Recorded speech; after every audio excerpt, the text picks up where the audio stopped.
to the Rebel Love Show. We are a once-a-week broadcast from Manchester, New Hampshire, where we are pro-pot, pro-gun, and pro-coffee. You can find all of our content on Voluntary Virtues. You can go find us on Facebook, YouTube, Stitcher, iTunes, and also LRN.FM. We are now syndicated on there, so go check out LRN because they're amazing out there. I am Rob Mathias. And I'm Shire Dude. And today our guest is none other than the one and only Mattheus Von Guttenberg. He writes for Bitcoin Magazine and does speeches, and he's a neighbor. He's the most exciting Vaughn in the Liberty Movement since Vince. That is very, very true. How's your December been so far, Mathias? Oh, pretty good. Pretty different. Things have been changing for me. Certain things don't change, of course. The activism stays the same. The passion stays the same. The speechifying, if anything, increases. But there's new work to be found, new avenues to pursue. I myself just got back from a family vacation in Florida, so that was nice. Yeah. I know we're both starting new work, which is awesome. But we don't talk about our day jobs here, so. Yeah, that's part of the Clark. Yeah. That's part of the Clark Kent. Yeah, exactly. Like here you're Superman. Out there you're Clark Kent. Yeah. Well, thank you. Yeah, but I can relate. Anywho, we're all doing stuff at Liberty Forum, right? It's right around the corner, isn't it? Yeah. What, 3 months from now? I know that doesn't seem that far, but in all honesty, it's really more like 2 because beginning of March, so it's really like 2.5 months, 2 months. Rob, are you speaking at Liberty Forum? Yeah, I'm doing two talks. Nice. It hasn't been really confirmed yet. I don't want to talk about which one it might be about. But we are doing Rebel Love Show at Liberty Forum twice. I don't know the exact dates or time that we're going to be recording, probably the 8th and the 10th of March, because Liberty Forum is at in Manchester, which is literally like 2 blocks from where we are right now, so we can just walk down there, but we're going to record there, so come up to Liberty Forum, hang out, and watch the show. And you're going to be filming and working. Yeah, I'm going to be filming a full episode of Shire Dude while I'm there, so if you come down to Liberty Forum, you can get in that, and we can have a lot of fun making that. And I'm also speaking. I'm doing a talk for Alt Expo. I don't want to give away what it is yet because I didn't even know you were doing a talk. I still got some writing to do. Yeah, it's a lot of into plannings. Yeah. Mathias, you're doing a talk at Liberty Forum, right? Yeah. I've got some exciting stuff coming up at Liberty Forum. What's going on what's on your docket? So nothing set in stone, I guess, but working with the organizers for a spot at the Govern Yourself panel. Oh. So I believe it's a section that is either Alt Expo in name or Alt Expo in spirit. I know that there was some kind of there's a little rift or some going kind of connection. Well, there was some, as I understand it, the Porkfest organizers were so pleased with how much the Alt Expo had of turnout this past summer, and yet there's still not necessarily a large desire to incorporate them completely. The Free State Project organizers, higher up, so to speak, are in favor of some of the political stuff, are in favor of some of the things that Alt Expo tries to find alternatives to, but they are impressed with the turnout and the spirit and the passion of those people. So they are going to be hosting a Govern Yourself section, which will be Alt Expo like, if not in name itself. But I'm working with those organizers to deliver a short 20-30 minute talk on Bitcoin and crypto-anarchy and the future of liberty, and it'll be similar to a talk I gave half a year ago at Porkfest. Yes, your Porkfest one was amazing. Oh yeah. Thank you. I don't know what condition Shire Dude was in when he listened to it, but I remember seeing you in the audience. Man, yeah. He's still there. Well, that was completely ad-libbed. It's completely extemporaneous. Just throughout my life, I don't take notes. I don't bring prepared remarks. I don't read from index cards. If I don't know the subject matter well enough to speak on it, then I try not to speak on it. So I'll be following in the same vein at Liberty Forum. But in addition, Jack Shimmick and I are planning or in the works or discussing a a project where I believe we're going to distribute literature that, how should I say, at the minimum, discourages people from participating in the political process. I'll put it that way.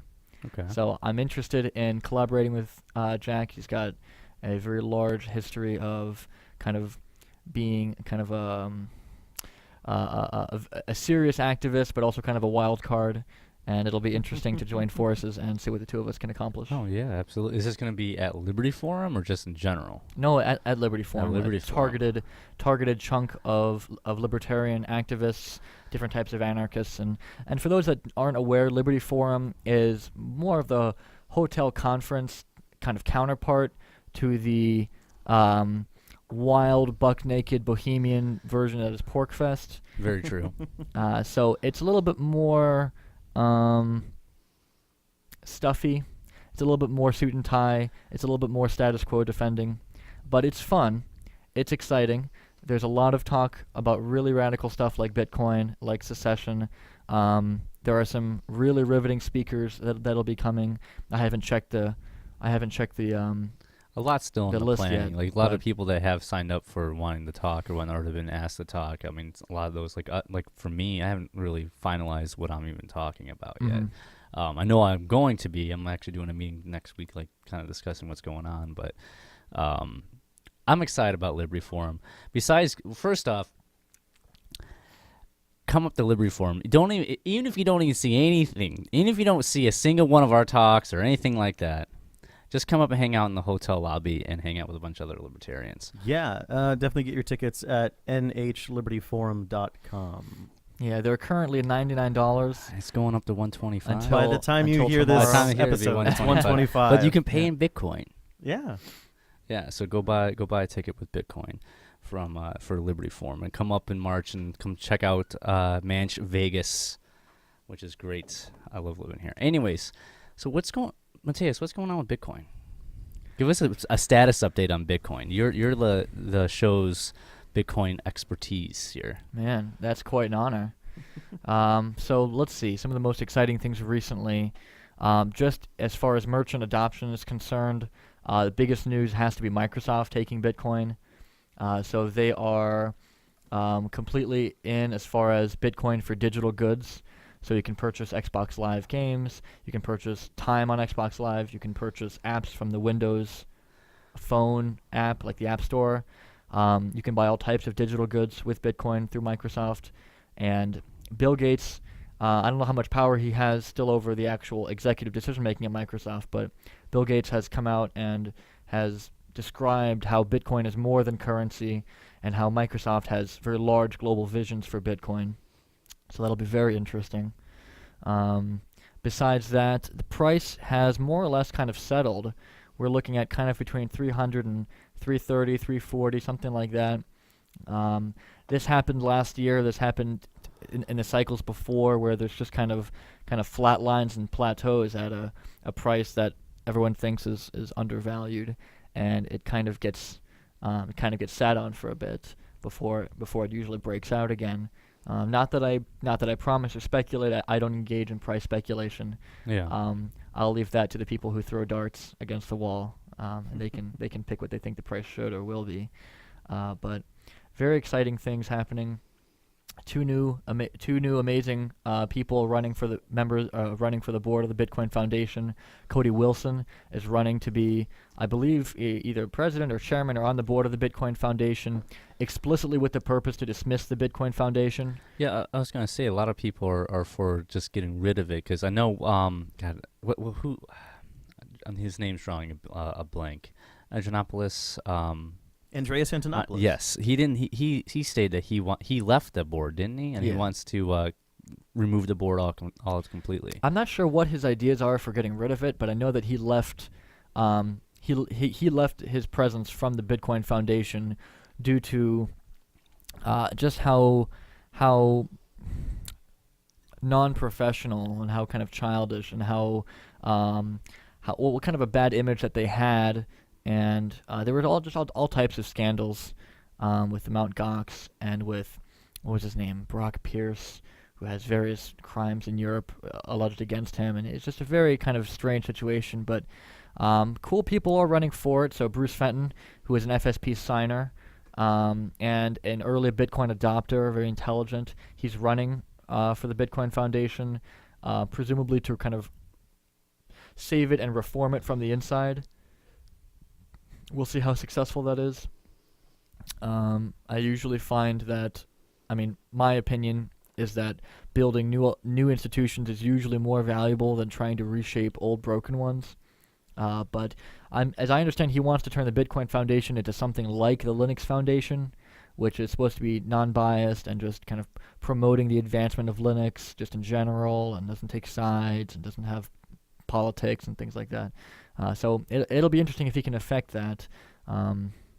Linux is a very popular, though I will say very innocuous open source operating system, whereas Bitcoin is poised to basically topple the entire worldwide fractional reserve banking system, which to me carries a little bit more of a heavy tone to it and seemingly has a lot more riding on its success. But of course, I like and I support both. So we'll see where it goes. There was the Bitcoin Bowl in St. Petersburg, Florida, actually. So NC State and UCF squared off in the Bitcoin Bowl that was sponsored by BitPay. And they were actually the first Bitcoin commercials ever aired on TV were by BitPay. And they weren't horrible. They were okay. I'll have to go Google that because the commercials. I'm kind of curious what a Bitcoin commercial looks like on like cable TV. It was there was one that was pretty funny. This woman was, there was a merchant who was selling and buying goods with customers, and every time someone bought something, so there's a scene where they're buying ice cream from the merchant, and or it's some kind of dessert or cake or something, and this guy comes up and like sticks his finger in it and takes like a chunk out of what they're eating, and he eats it, and my name is Bit Boris, you pay me credit card fees, blah blah blah, and she's like, yeah, I don't do that anymore, goodbye.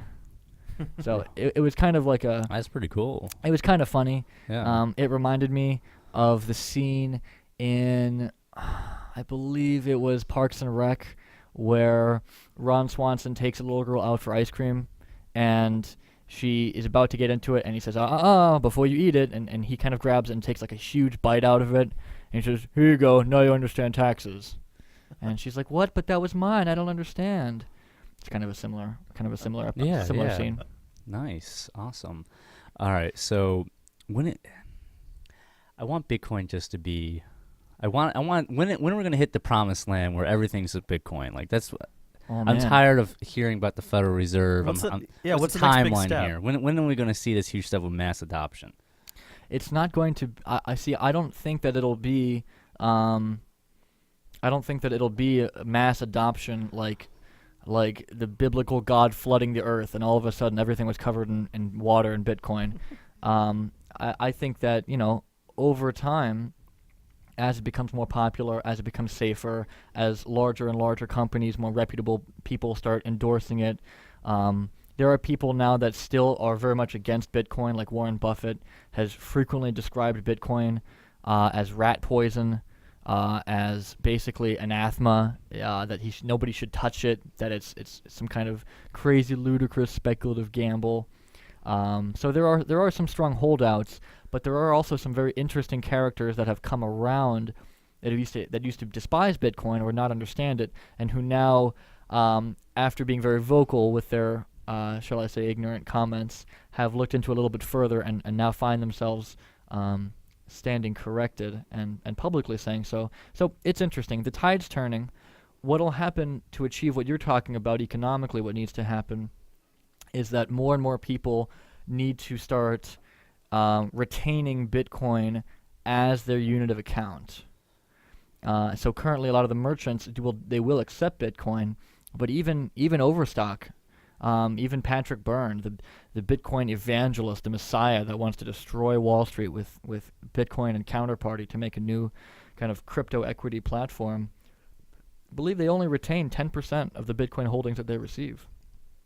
So that's a small fraction. They convert everything else to fiat, and that's great. And they've got plans to pay their suppliers in Bitcoin and to give employee bonuses in Bitcoin. More than they otherwise would have. Things like that. Little incentives.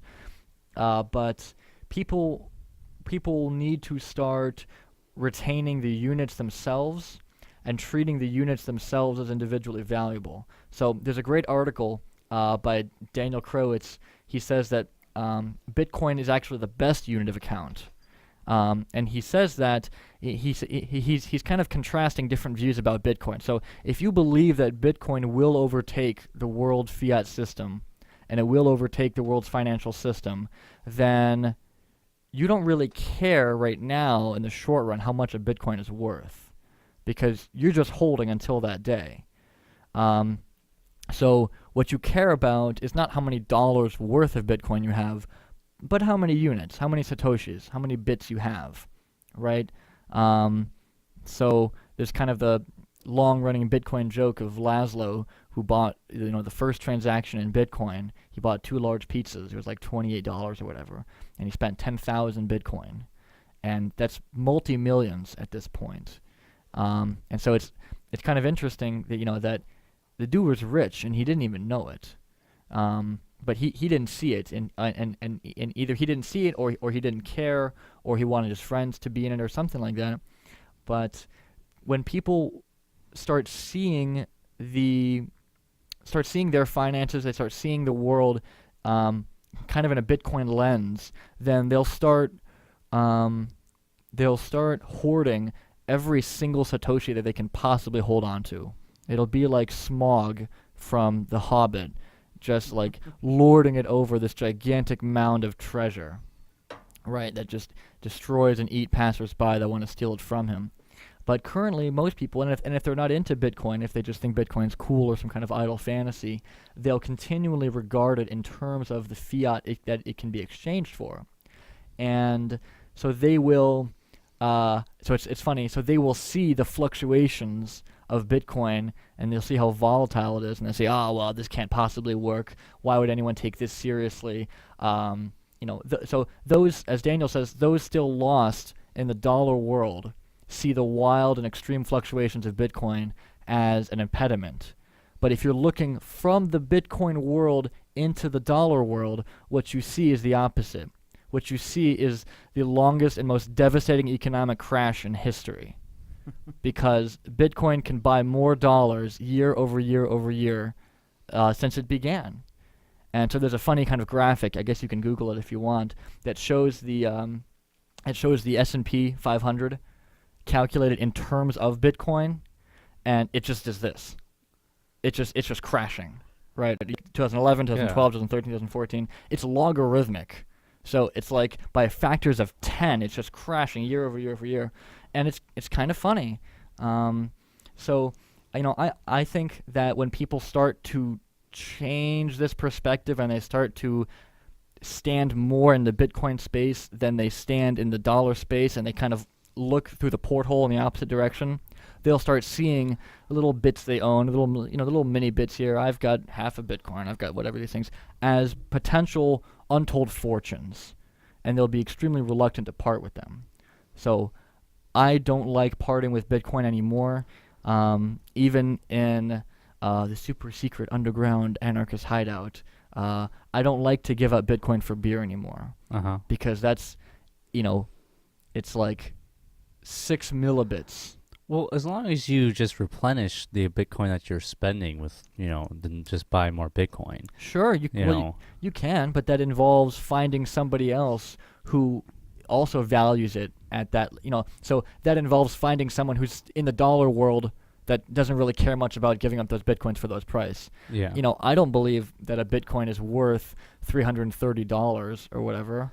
Well, that's just the price that the exchanges are currently broadcasting. I think a Bitcoin is worth fantastic multiples, much more than that. I don't really have a problem trying to find I consider someone who I get Bitcoin from a buyer, because they're buying my Federal Reserve notes. Right. I'm not buying Bitcoin. I'm getting rid of my paper. But every time, I haven't had a trouble finding something that's going to sell to me on spot or close to spot. Whenever I actually do use Bitcoin, and I like to use it basically against what you just said. I like to use it in person as much as I can.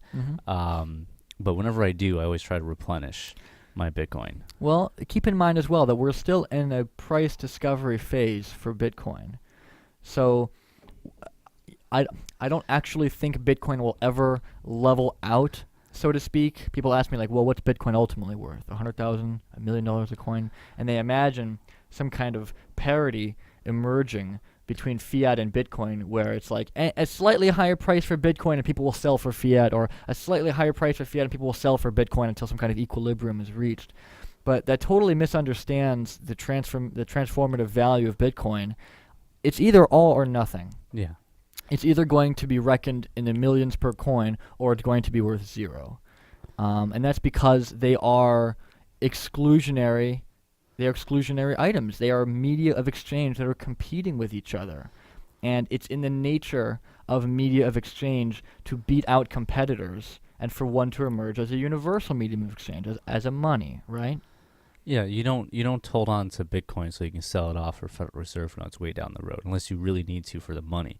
You hold on to Bitcoin until you can just spend Bitcoin. It's funny. It reminds me. There's a little graphic that I used for one of the articles I wrote for Bitcoin Magazine, and I was writing the article hoping to address the Austrian economists who. Some of the younger crowd may be more interested or who can kind of countenance the ideas. Much of the older Austrian crowd simply don't fathom or can't understand why this fascination with Bitcoin exists. But there's a graphic that I used that borrows from the Matrix, and it's the scene where, Neo is asking Morpheus, and it's like memed, so there's like different letters on it, but he's asking Morpheus, so what are you saying to me, that someday my Bitcoin will be worth millions? And Morpheus responds to him and says, no, Neo, what I'm trying to tell you is that when you're ready, you won't have to, trade them out or whatever. That, I probably messed it up, but that they'll be money themselves. They won't just be worth a lot of money, but they'll actually be the repository, the unit of account that people do all their calculation in. So I think that's the end game. How much fiat that's going to be able to purchase in 20 years could be infinite. It could be, somebody, you could ask somebody in the 1930s, oh, well, how many notes from the Weimar Republic are these things going to be worth in 20 years? And that exploded into hyperinflation, and it got, taken over by the Third Reich and various other types of European money systems. So now you can't really find Weimar notes. If you could, they'd be worthless. So a Bitcoin could be just worth an infinite number of them, I guess. Yeah. So the idea is kind of the same, that as Bitcoin grows and takes over and to become dominant, it's not going to leave some small little enclave for U.S. dollars to keep circulating and functioning and retaining their own little economy. And it'll be a contagion. It spreads virally, and it spreads from one person to the next like an epidemic. Because everybody sees their neighbors using it, or they'll read in the news, or they'll see it down the street, or their little shops accept it, or their family members talk about it, or the price goes crazy, stock markets are having a hard time figuring it out or whatever, and it's going to infect every kind of aspect or facet of people's life. So this idea of what a Bitcoin will be worth in the longest of terms, I think just really misses the whole point of Bitcoin. That it's not going to allow for that kind of calculation to take place because the dollars won't be. The dollar will be irrelevant. Nobody will we'll be comparing Bitcoin to Bitcoin. Bitcoin to gold, or Yeah. Bitcoin to palladium, or Bitcoin to other types of amazing digital resources. At some point, merchants will not accept your worthless fiat paper. They will not accept your worthless bank, promises from these insolvent central banks for real goods and services. They will demand something valuable, and that something will probably be Bitcoin, or it will be some other kind of super currency that emerges afterwards. Do you think a super currency is going to emerge soon after Bitcoin, like now, this year, or whatnot, with Bitcoin? I mean, there's a lot of alt currencies out there. It might already exist, but It might be Dogecoin. it might It could come back. it might be Dogecoin, it might be NXT, it might be Ether, the Ethereum program or whatever. It could be any of those. But we won't see that revealed for a long time because Bitcoin has such a commanding head start over everything else. It's by far the Goliath. Absolutely. Of all of the cryptocurrencies, it commands like 97% of the whole crypto market cap is just pure Bitcoin. It's by far the most liquid. It's by far the most secure blockchain, the most secure network. It's by far the most accepted everywhere in the world than any other crypto coin. So it's kind of like, and I made this reference in one of my articles, it's kind of like there's old stories of like old heroes, like Greek myths, like you have like heroes like Odysseus or Achilles or whatever, and you realize at some point they must have been children. They must have been infants, right? So when they were infants, when they were children, they existed. They were real and factual, and you could point to them, but they were ineffective to change anything in the world. They had to mature. There had to become time. They had to grow into adolescence and adulthood. If you've ever played the game Fable, it's kind of like that. Fable, I think, is a great game. It's kind of a choose your own morality. Any game that has morality in it is amazing. Yeah, but like you start as a child, and your choices as a child are going to determine who you'll be and whatever. But you can't really do shit as a child. All you can do is just beat up local bullies and give toys to other kids and do whatever. But you become an adolescent, and then you become like an adult with magic powers, and you can actually change the shape of the world. So it's a similar thing with Bitcoin and cryptocurrencies. Right now, Bitcoin is the adolescent who's kind of or rather maybe the preteen. It's just kind of getting growing pains and stretching their legs and whatever. Every other altcoin is still just an infant in diapers at this point. Yeah, I can see that. I just want to get to the point where Bitcoin is just used everywhere. Like that's what I want. I want to see that happen. I want to see that happen in my lifetime.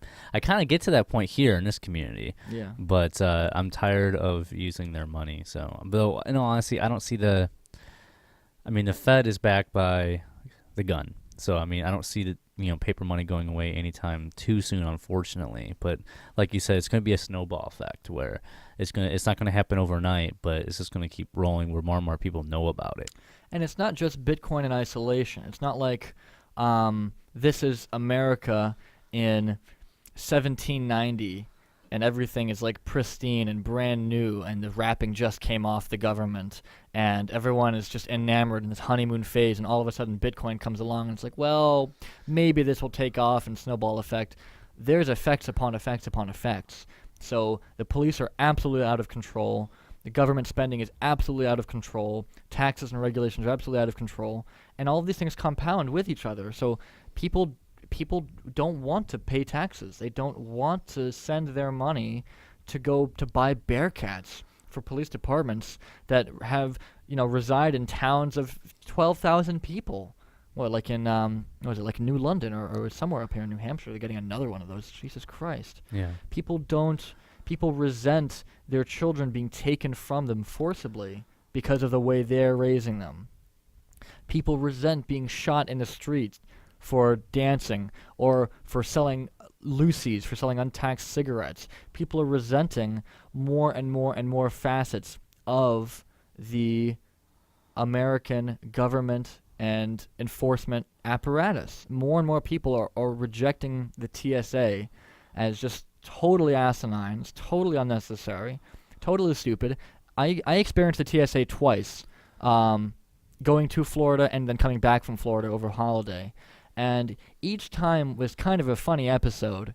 So the first time that I left New Hampshire. So the TSA in New Hampshire are actually more humane, and they're more patient, and they're kind of regular people. Just because the airport in Manchester is just teeny tiny. Manchester's so small that like when I left for California back in September, one of the TSA agents was someone who recognized me from my day job. Really? Yeah. So like he came up to me and was like, "Hey Rob, how's it going?" I'm like, this is like at 3 a.m. I'm like dead tired because I got an early flight.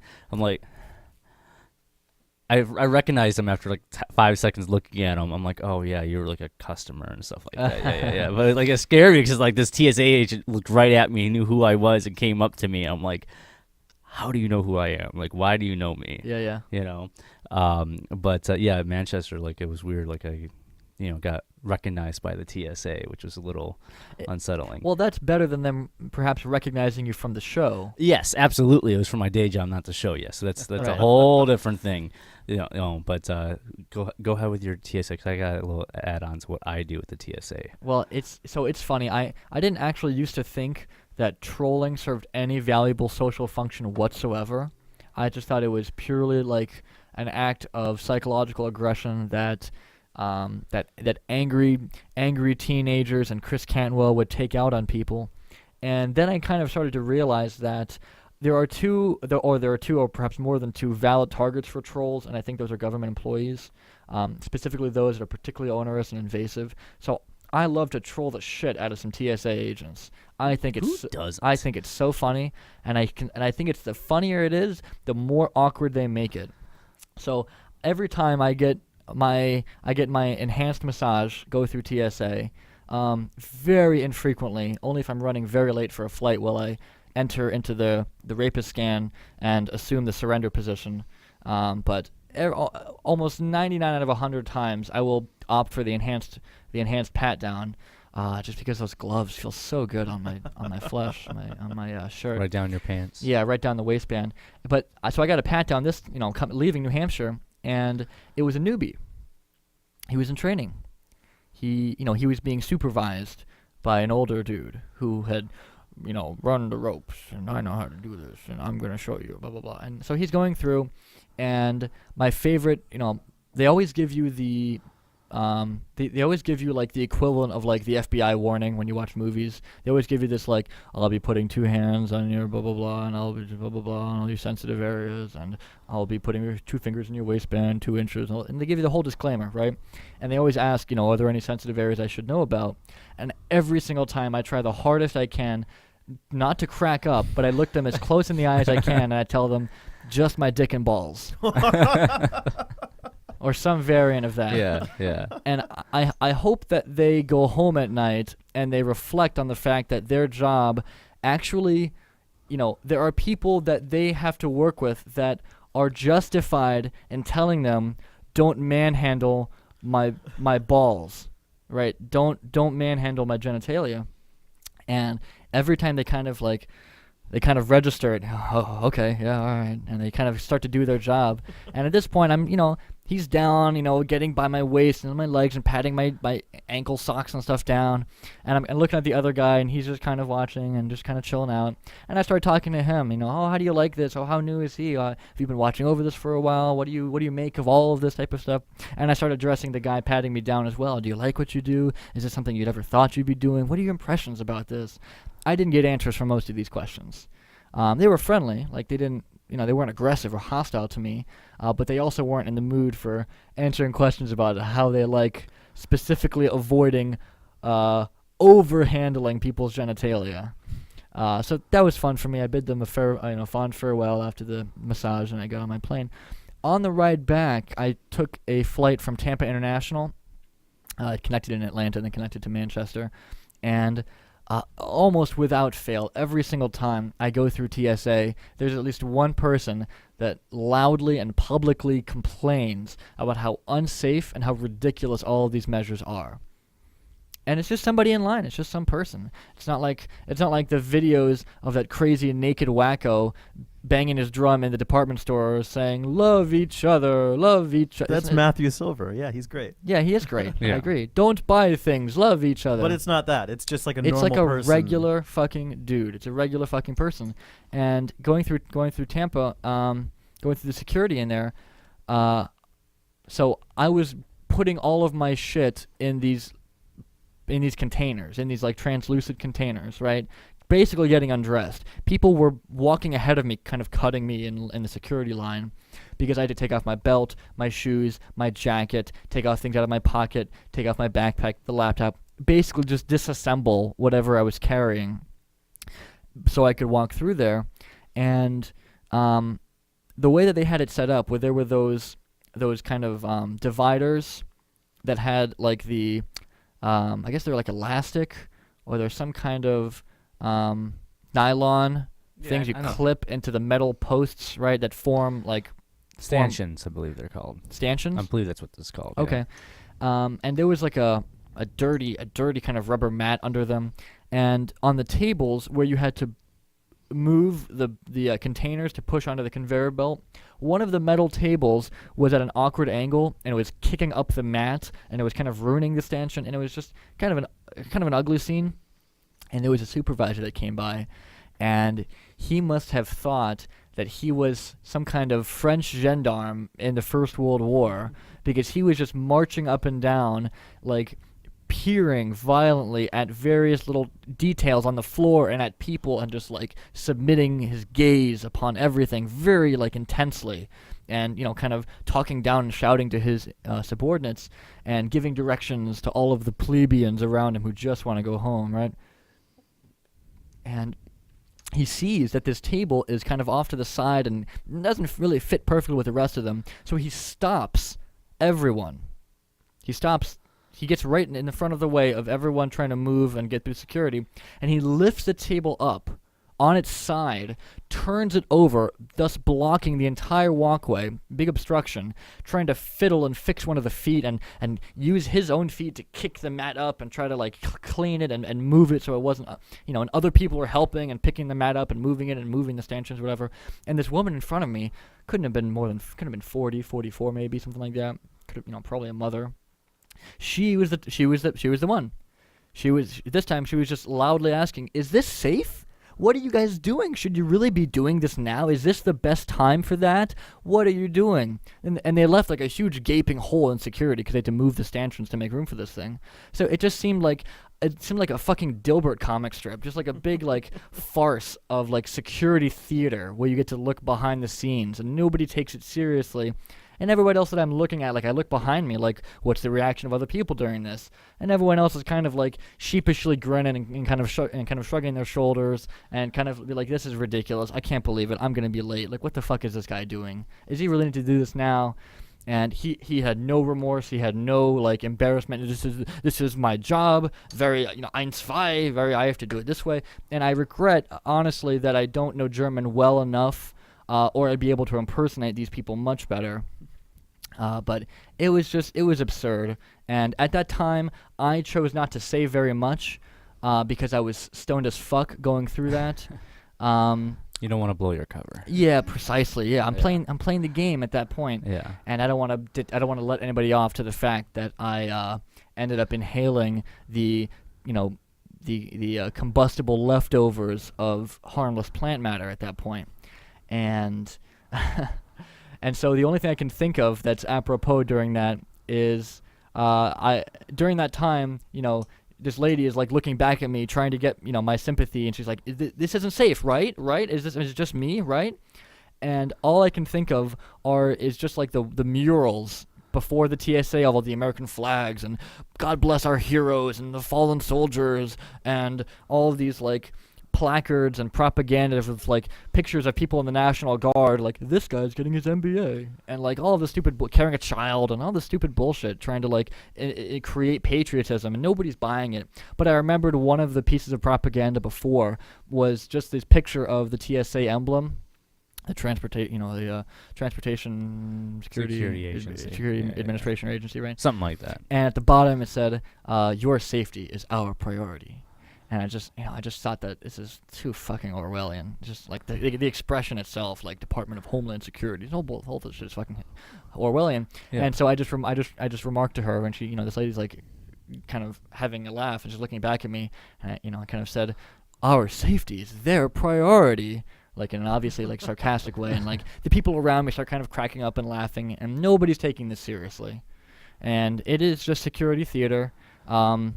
Many times at the TSA tests itself, they fail. They're able to pass through weapons and contraband. It has nothing to do with Things. security. It has everything to do with domestication. Absolutely. It's about creating, number one, a culture of fear by holding up this pretense, and by two, conditioning people to accept their servitude and their surrender, and to make people not fuss with assuming the position and having men put their hands down their pants and whatever is necessary for the name of national security, citizen. You must understand. Absolutely, yeah. I mean, for me, like I always use every time I go through the TSA, which is not often. I usually only fly once a year. I use every opportunity that I have when I go through TSA to, like, that's my moment of activism. Like, I will purposely opt out. I always opt out because I want that, like, minute and a half in front of another human being who's a TSA agent. I get this person. They're yours. Yeah, they're mine. They get to molest me in front of a crowd of people, and I get to stare them dead in the eye. Yeah. All right, and every time this happens, you know, I've had different reactions, but the biggest one was actually here in Manch.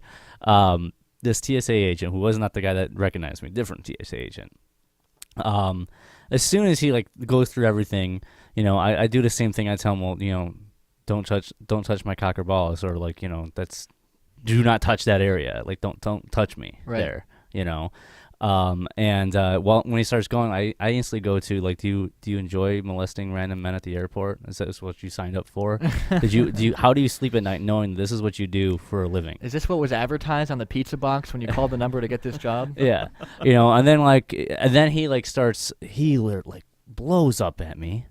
All right, it's like, you know, how do you expect me to do this if you keep going this? I mean, do you want me to get a supervisor? Like, I want to get on my plane and get the hell out of this airport. Yeah. And I don't think you're already violating my Fourth Amendment right. Now, mind you, I'm putting my minarchist cap on in front of these people, you know, because I think the Constitution is nothing more than a goddamn piece of paper.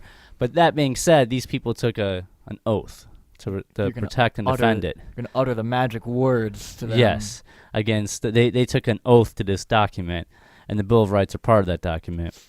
And, you know, they took an oath to uphold and defend it against enemies, foreign and domestic. Well, they're that domestic enemy when they're violating not just the Fourth. And he's like, you know, he wanted me to shut up. I'm like, are you really going to violate not just my Fourth Amendment right, but my First Amendment right? You're telling me you're going to, you know, molest me in person in front of me? You're gonna molest me right here in front of a bunch of people and prevent me from talking about it? Oh, he had to walk away. He, like, came nose to nose, walked away, came back. He just, like, patted me down really quickly, and off I was. Yeah. Yeah. Yeah. Well, it's funny. The newbie that got me at New Hampshire this first time, after he asked me where I wouldn't like him to touch me, he asked me if I preferred a private screening. I said, hell no, I don't. Oh yeah. They always ask you for a private screening. No, I don't. I want everyone to see this. Oh yeah, you want to do it in front of the entire crowd, in front of everyone, because when you do that, you're showing the TSA for what they really are. Yep. You know, and I mean, yeah, I'm getting molested by some random man in the airport, which I don't really want to think about it that way, but it's pretty true. But at least that way, hopefully I wake that person up to try and convince them to quit their job. Yeah. But you want them to hate what they're doing. Yeah, I mean, sometimes you have to have tough love. Like, look, I love all humanity, but when you're violating my space, my liberty, my freedom, and, like, you know, I'm supposed to be secure my person's papers and effects. Like, this is not security. This is oppression. This is tyranny. And if that person's stepping over that line, I want to do whatever I can to convince that person to not do that. And if that means tough love, that means being an asshole to this person. Like, I'm not doing it because I hate this person. I'm trying to do it to push them in the right direction. Yeah. Right. Like, a large part of it is pulling them into the reality of the situation. Mm-hmm. I did slightly, like, less than that last time I flew. The guy was patting me down, and I was talking to him, just kind of like a bro. Like, hey man, like, this is kind of a weird job you have, like, touching people, right? Like, you must keep it real. You must get, like, free airline miles or something for this, right? And he's like, no, I don't get anything like that. And I was like, man, that sucks. Then you should get a better job, you know, like. And yeah, I was just trying to get on his level, you know. Yeah, right.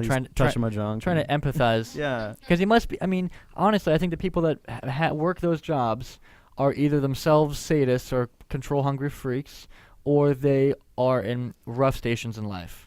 Oh yeah, absolutely. I mean, there's people that, you know, go into TSA that they're doing it because they think they're doing something good, and on top of that, they just need a job. Yeah. And they're not really discriminatory about who they hire at the TSA. Or the people themselves aren't discriminatory about who they work for. Yeah, that too. Yeah. And I remember I ran into the one guy that recognized me at the TSA. I ran into him at my job like a couple of weeks later, and I remember telling him, like, yeah, no offense, but, like, we started talking about, like, him running into me there, and he's like, he told me how, like, I look flustered. I'm like, yeah, I really don't like the TSA. I don't like what they stand for. I don't like what they do. and I know it's your job, but that's not an excuse. And I hope you really reconsider your, Involvement with your those involvement people. with these people that are doing this to me. Right. You know, he shook his head like, yeah, I just need a paycheck. I'm like, I understand that, but you're violating people's rights working there. I had this conversation with at my. Wow. Normally, I never have these conversations at my work, but he already saw me there, so it was like it wasn't in front of other people, but like. Did you sell him anything after that, or? Nah, yeah, I did actually. He came in and bought something. But I was nice to the guy because he Yeah. was nice to me, and I'm at the same time when I'm at my my day job, I want to go back into the matrix. I don't really talk about all this, liberty and my life and stuff like that because I literally go to there because that pays for my existence here. So I try. Yeah. I don't do too much going in there. Well, that job I quit, so I don't really care about that job anymore. I'm not even working there anymore. Right. But I don't bring too much of my philosophy into my job until like I really befriend people there. Mm-hmm. Once I want people to know me for me before like knowing me for what I stand for. I know that sounds weird, but I want them to make a judgment call on my personality first. It's really important to do that. That's been a strategy of mine as well, and it's a long-term strategy. It takes time, but the point of it is not to convince them of the correctness of your views. It's not to get them to feel bad about their views or anything like that.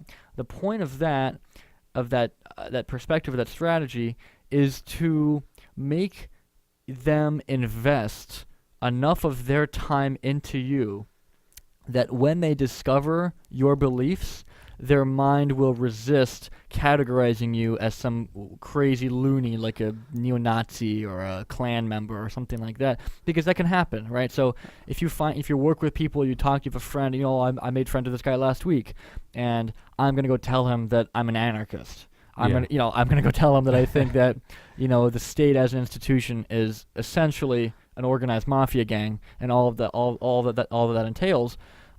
He doesn't have anything invested in me. It's very easy for him to write me off and put me in the box of someone as if I had met someone who admitted being a skinhead. If I met someone who admitted me like, yeah, dude, I'm a neo-Nazi, and I think that blacks and Jews and gypsies and homos are the cause of the world's problems, and I think here's the blah, blah, blah. It would be very easy for me to just, my mind, to not even give them a fair hearing, to just detach them into crazy land. Yeah. To just propel them into crazy land. So by being friends with them and getting them to know you on a personal level, on a friendship level, making jokes, cracking jokes, getting them to identify with you, what I like, what I think is good or right or honorable or whatever. Not too deep perhaps, but getting a sense that I'm principled maybe to some extent. And then slowly the veil starts to slip, right? I make comments about police and cops just essentially being road pirates. I start to make comments about the money we use. It's really just printed off of a printing press. It's not any different than Monopoly money. Yeah. And I make comments, kind of things like this. I don't talk about how the Rothschilds funded the World War I, all this bullshit. You don't go full Alex Jones on them. Oh, the chemtrails, they're engaging in terraforming. they're engaging in climate control. No, I don't get into all that. And you got to let it come up naturally too. And Yeah, you can't bring it up right in the conversation. because then they'll start to have cognitive dissonance, right? If they start to dislike or hate your ideas, but they like you as a person, their brain will resist that situation from forming. So if they already like you as a person, their brain, on a purely psychological level, purely subconscious level, is willing to give you so much of the benefit of the doubt. They'll even find themselves agreeing with you in times they wouldn't otherwise have. So I've had episodes with coworkers at other jobs that I've left where I made good friends with people over the course of many months, and I'll make comments about how voting is bullshit. How voting doesn't change anything, how voting is just a big farce that people use to believe that they're making a difference in the world. If they really wanted to make a difference, they'd do something else with their time instead of just writing names on a scrap of paper and dumping it into a glorified trash box. And I made a comment like this once, and he kind of laughed and joked and kind of brushed off. He didn't he didn't continue the joke, right? But he's, oh yeah, I get it, I understand, right. But if I had presented that idea to him in a sober written and do you agree or disagree with this, he'd probably be like, no, I disagree, that's stupid. But because it came from me, because I'm a friend of his, because I said it in a laughable and kind of joking and affable manner, he just wanted to agree. It would have been awkward for him to stop me and be like, no, Mathias, I fundamentally disagree, and this is going to be a rift in our friendship. Yeah. Right? So it's a trick that I use, and it's kind of a long-term strategy because it takes time to cultivate that friendship and that understanding, but I think it's very powerful because you can use your friendship with people as the crowbar to pry some of the hinges open on the doors of this conversation and start to enter these ideas into their mind without it seeming like an intravenous shot, all of a sudden. I mean, for me, I completely agree with your stance with how you handle your coworkers. You befriend them first. I do the exact same thing, and then you can go into that where, like, you if someone comes up in conversation, obviously you bring up your points, and then finally, months down the road, once you feel like you've built that friendship up, where you're on a normal communication every time you're at work, then yeah, you can kind of go into, when you have a free time, like, throw philosophy at them and like question their belief system.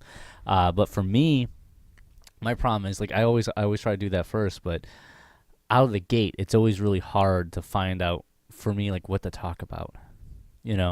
Like I'm always especially now living in Manch, like where I'm working at, porks have come into where I'm working at, so I'm almost like, don't blow my cover. Like, they recognize me, like I recognize them, but it's like I almost like I'll go greet them, I'll go talk to them and whatnot, but it's like, hey, don't bring that up, not yet. Like I'm new here still, like and but no, I try my hardest, like, to befriend people before I jump in. But like for me, like, how do I explain that I moved here for the Free State Project, for Liberty My Lifetime?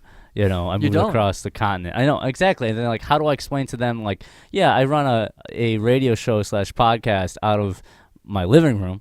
All right, and that I'm an anarchist, that I use a cryptocurrency, like all this stuff going down. Like it's hard to. You don't have to, though. That's like level 10 involvement. Oh, I understand. That's like Lois Lane discovering that Clark Kent is he is Superman, right? So maybe to take the analogy a little bit further, there are people in Metropolis who know that there is a Superman out there, right? But they don't connect it with the Clark Kent, the person. They just know that there are some kind of anarchists out there, and they exist in some vague, amorphous number or amount, and they have some plans. I don't know what they are, but they're anarchist plans or whatever. I don't honestly. I mean, until that person gets to level 10, I don't think you share those things. You don't. People ask me, why did you move here? I'm from Florida. Oh, it must have been beautiful. Why would you leave Florida? And I use a pretense. Say, oh, well, the economy is really shitty in Florida. There's no work down there. I always wanted to be near mountains. I always wanted to be where there's 4 seasons. The economy's great here. I wanted to get away from everything that I knew. I already had friends living up here. That's enough of a reason for people to understand. Okay. I use the same reason. I say I have friends out here, and I kind of use my move as a, hit reset on my life. I spent too much of my time where I was, and I want to live a new adventure out here.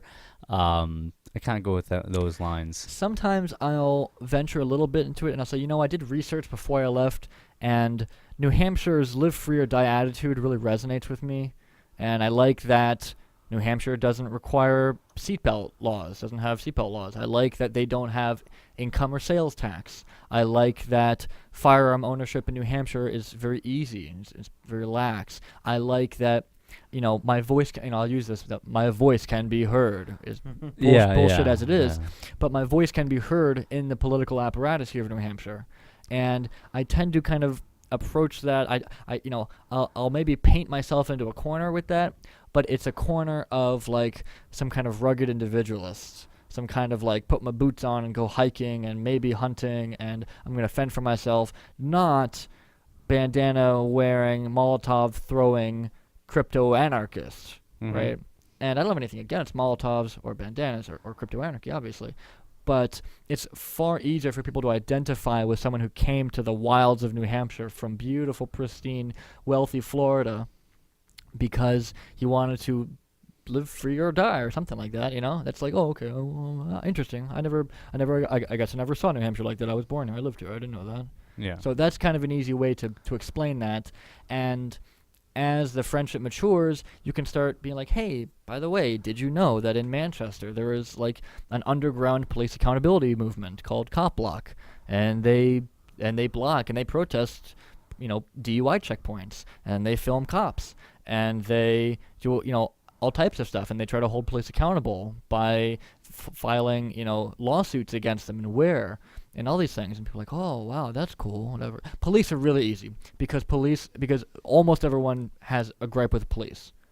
So that's a real easy way to shoehorn some ideas into them without coming off like a crazy person. Oh yeah, a story from my day job. I feel like I'm being targeted by Manch PD because I've been pulled. I've been pulled over by Manch PD in the last year. I think 5 times, if not more.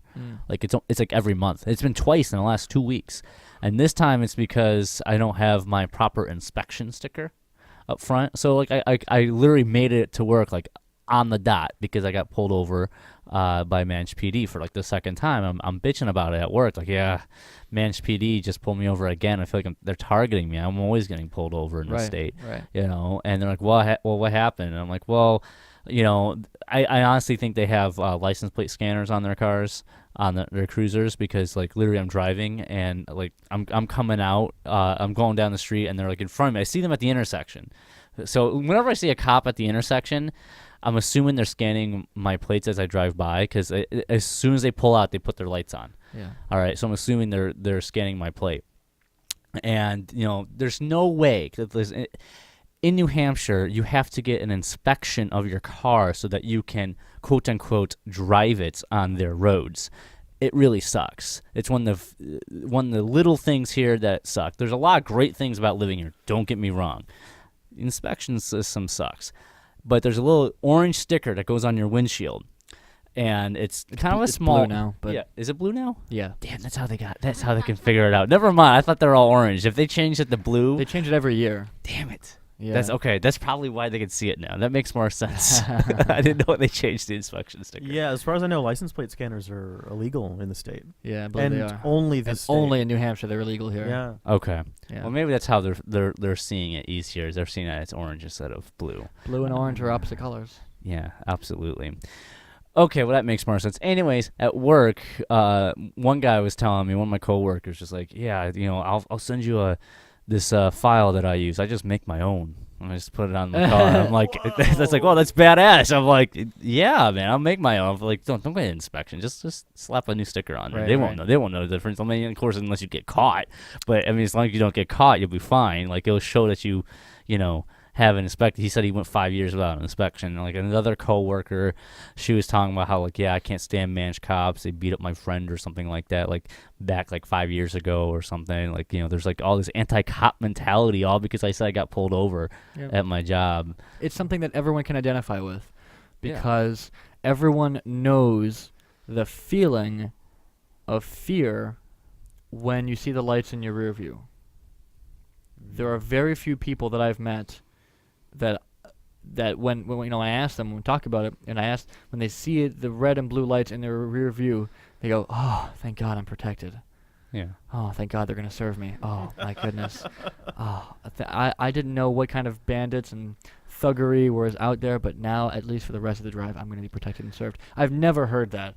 I've only heard variations of what I feel, which is a very deep and instinctive level of pure fear.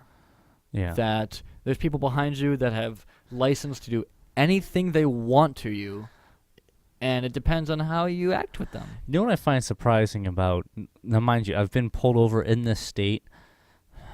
I've had way too much dealings with police just being pulled over. I'm over 10. Like, if you count the entire state. It's literally once a month, if not more. So I've had, like, multiple. I want to make a montage of. I record them every time. I almost want to make a montage video of all the times I've been pulled over this year. I probably won't do it, but. Set to Benny Hill music. Yeah. Anyways, the last time, I've been trying different tactics. Sometimes I barely talk and I just have the window, down. If they're really an asshole, I'll be an asshole straight to them. Other times I bring in just a little bit more, and I really won't say anything, but I'll be kind of polite, just because I'm seeing what works just to get out of it. And this one time, the last 2 times I've been left. Of course, they let me go with a warning, saying, well, you need to get your sticker inspected, blah blah. You get your car inspected. Right. They're helping me out by stopping me from getting to work and telling me I need to get my car inspected. You know, that's their community service to me. You know, Right. they're serving the hell out of me That's by what you pay detaining them for, me. yeah. Yeah. Anyways, after he gave me the warning, I was like, hey, is it cool if can I ask you a couple questions? You know, just I'm really curious.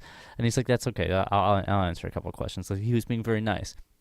I brought up Eric Garner. Like, you know, Eric he was, you know, choked to death on camera for attacks because he was selling a cigarette. I'm like, how is this any different where, like, you're stopping me from getting to work over a sticker on my car? You know, and are you really going to use violence against me if I refuse to get my car inspected and I don't change the sticker on my car? Are you going to, you know, or my registration if I don't have a proper sticker on my registration? Right. You know, did you sign up to use violence against other people for sticker violations? You know? And he was like, oh, we do this because we're trying to keep the roads safe. Other people aren't going to be responsible. We need to make sure they're responsible. Like, give me the government line. I'm like, you're doing this, yeah, it's for safety, but, you know, people are going to drive safe cars because they don't want to die in a car accident. Yeah. You know? He's also just evading the question. The question you asked, are you willing to use violence to pursue these ends? And what he said was, these ends are really important. Yeah. Oh, of course, I never actually answered a question. Yeah, Right, yeah. right. But I had like a couple of minute conversation with a cop trying to persuade him. But always, this has happened like a few times now. They always say what you guys don't understand. They know I'm a free stater or in the Liberty community or whatnot because, I mean, it's the bumper stickers. They can tell me. And your license plate says Bitcoin. Yes. Yeah. Well, I don't know if they really know what Bitcoin is. Do you think they're smart enough to have connected those dots yet? Oh, maybe. I'm not going to give them that kind It's of a tough call. credibility. I won't give them that credibility. I think the cop block bumper sticker probably. Probably. That's probably more. That probably more does it than the. Probably your giant fuck cops bumper sticker. yeah. That's the one that probably does it. Yeah, cop block is the most, I think, recognition among cops and locals in Manchester, Yeah. even more so than the Free State Project. I agree. Yeah, absolutely. But no, like I use that for that, just to kind of like reach to his mind, like my little activism with that. The other person though, I've tried other stuff where I just don't talk and they let me go on my way. I'm like, okay. Oh, pure Yeah. doing the Billy Rock there. Well, I mean, I said like yes and no, like a couple. I didn't go full Billy Rock. So you actually like invoked the magic words. Yeah. And she, by the way, she needs. I know she's gone all that, but she needs to get that video up. I've seen that video. She needs to I'm get sure that it's up. still somewhere out I there. know. But no, I don't. I saw that one when it came out too. Yeah, I saw it and then it was removed. It was a great video. It was absolutely amazing. I saw that in real time. I know you were in the car. Yeah. Oh, I didn't know that. Yeah, really? he was the film. You were filming it, yeah, right? I filmed it. Wow. It was intense. It was intense. It was an yeah. intense video. Yeah. Yeah. One of my kind of funniest moments during that is like they get the doors open and we get out of the car and I get out on the passenger side and there's a cop on the sidewalk and immediately he's like, "Oh, can I see your ID? Can I see your license?" Blah, blah, blah. And I say, "Is that legally required?" Or something like that. I was kind of drunk, but I said, "Is that legally required?" He says, "Yeah, it's the law. So can you show me?" I said, "Oh, okay. Which law?" And he looks up. He says, "Alcohol, is that yours? Whose is that?" And just completely drops the whole like prior like request. Mm-hmm. But just pushing back just even a little bit can sometimes get them to just like drop it and ignore and try something else. Oh yeah, they one time when I was pulled over back in the spring, I had my girlfriend at the time in the car and they wanted to see her ID. And I told them, no, you're not going to see her ID. There's no reason for that. Mhm. Like, I'm driving. No one else in this car is driving. Like, you don't need to see ID of someone else who just is a passenger. And he still gave me off with a warning. I was like stern to him too. Man, I'll say this: Manch PD. As much as I can't stand him, because I've been pushed by Manch PD. I think in one cop block instance, I was like pushed by Manch PD, and it was on film. I was recording at the time, and but that being said, they have never written me a ticket. Wow. Yeah, Man. I've only gotten one ticket, and that was by a statey. Though I have gotten a couple parking tickets in downtown Elm, which sucks, but I've not gotten an actual driving ticket by any of Manch PD. Would you go like full keen and take it to court if that happened? I'm gonna take next time I get a parking ticket. I'm gonna take it to court. Yeah. I didn't last time because I needed to pay for my registration. You can't pay for registration if you have any tickets on hand. So I actually, because you pick and choose your battles of what you're gonna fight. I'll fight a parking ticket, but like registration's a whole nother thing. Yeah, it's a whole different beast. Yeah, don't get me wrong. I don't think I need a document. I don't need to pay for a permission slip to drive on the road. Right. But at that point, they hold that so high Yeah. that I really don't want my car stolen. and you're challenging the premise that they don't own the roads. Yeah. Essentially, that they don't own the roads. They're not in any place to set conditions upon who can use them. Exactly. I mean, you pick and choose your battles. I don't have the money to do a legal defense where I need to drive and whatnot. I need to drive. Right. Yeah. You know, and it's you pick and choose your battles. I definitely disagree with paying for a registration. I think anyone that is a right to travel activist, more power to you. But that's a dangerous road. No pun intended. I think the to go guy down. from Sovereign Tactics, I don't know if he still does that, but like he didn't register his car or anything. He had a bunch of stuff about that on his Facebook, Sovereign Tactics. Well, I mean, for me, like one thing I plan to do at one point, once I have a nicer car, because I can get away with having a crappier car right now. If I ever get a nicer car, I'm definitely not going to register it in New Hampshire. I'll register in another state. Yeah, either Wisconsin or Montana. Yeah, you always know if it's a free state or if they have Wisconsin plates or Montana plates. Yeah, you can always tell. Like you go down Elm, I'm like, all right, that's a free stater. That's a free stater. You know, like if I see those plates, like I know they are. I saw a car outside of the A Market today that had the Ron Paul Revolution sticker on it. I thought that was nice. Yeah, and one thing I have to say I like about us in New Hampshire is we definitely make it known who we are. You know. Yeah, not like, scared to hide it, I guess. Exactly. Like I love driving down the street and you run into you see another car with bumper stickers and then most likely you know who that is or whatnot. Yeah. You know, it's like you honk and like hey, because you can recognize the plates. You know, Right. I've actually approached when I worked up in Guilford, in a parking lot where I went to go buy something, and there's someone that had a Free Talk Live bumper sticker. Cool. So they were getting out of their car. I didn't have no idea who this person was.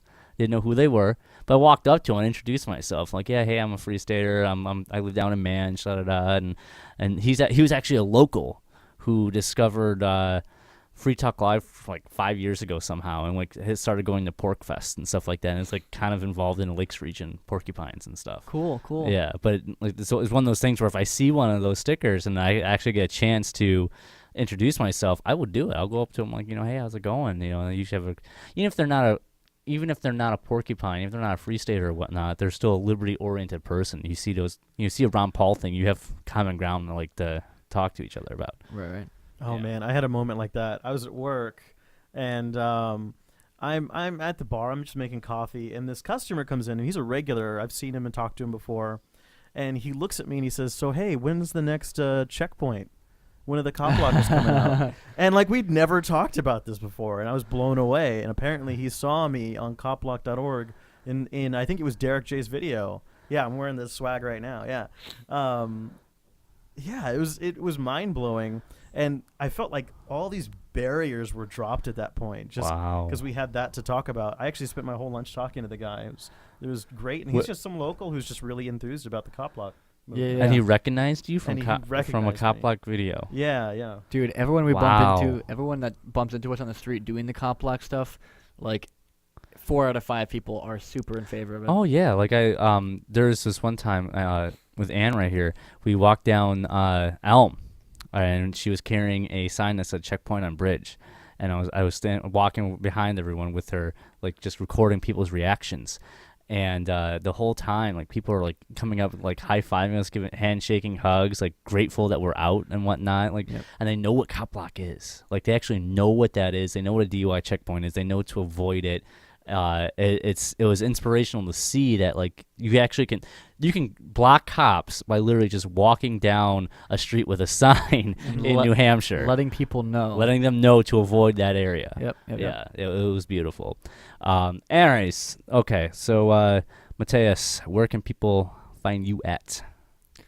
You can find me online. It's usually where I live most of my days now. I guess there's a Facebook page. That's Mattheus Von Guttenberg. You have your own page now? It's not a page. I guess it's just me. I haven't really crossed that bridge yet. If you're interested in reading some of the stuff that I've written on Bitcoin, You can read that at Bitcoin Magazine, Author Archives. If you're interested in reading some of the stuff that I've written about the state and economics, you can unearth some of the old stuff that I've written on economic thought. It was an old blog. I've written a little bit for Mises. So I'm kind of scattered all along the internet there, but I do talk with folks on Facebook and on various social media. So find me on something like that. Find me on Tumblr. Follow me on Instagram. You can see all my cook a lot. Do all my cooking on there. Yeah. So I've got different ways that I like to touch the internet with different aspects of my life. So find one part of it and connect with me, and I'll be happy to chat. You need to get a website going though soon. Yeah, I was thinking about that as well. Actually, it was Allie Havens who kind of put that further in my mind. I'd like to make a website as like a landing page for my ideas and my writings and things like that. Like all your writings, just have them like consolidated there. You know, like even if it's like if it's a paid writing for like Bitcoin Magazine or elsewhere or whatnot, like put them there like a few weeks later. Like, put it up on there as a consolidated area. Absolutely, that's a great idea. Though I kind of gave her some constructive criticism on her website. All her website is just says under construction. Like that's all it's there, and it's been like that for like months. And I can't. Like just get up there and post stuff. Well, yeah. Maybe for 2015. There you go. All right, Shire Dude, where can people find you at? It's all at shiredude.com. And what's your other show? I got It's Like This Too as well, but I'm actually gonna start putting It's Like This Too on shiredude.com, so you'll be able to get everything from that one source. But yeah, is Rebel Love Show on Shire Dude as well? It really should be. At least a link to rebelloveshow.com. Like on the blog, like on a blog reel or like a link reel, something like that. Right. That's a smart idea. I'm gonna use that. I'm a smart guy. Yeah. Okay. You can find me at vrebel.com. You can find this show, obviously, rebelloveshow.com. Like us on Facebook. Go subscribe to us on iTunes and Stitcher. That really helps us out a lot. And maybe send us some Bitcoin or Shire Dude here some Dogecoin. And also, again, we are syndicated on LRN.FM, so go listen to them. Go subscribe to all those podcasts that they syndicate over there at LRN. And we're out, guys, so peace. Peace. Peace.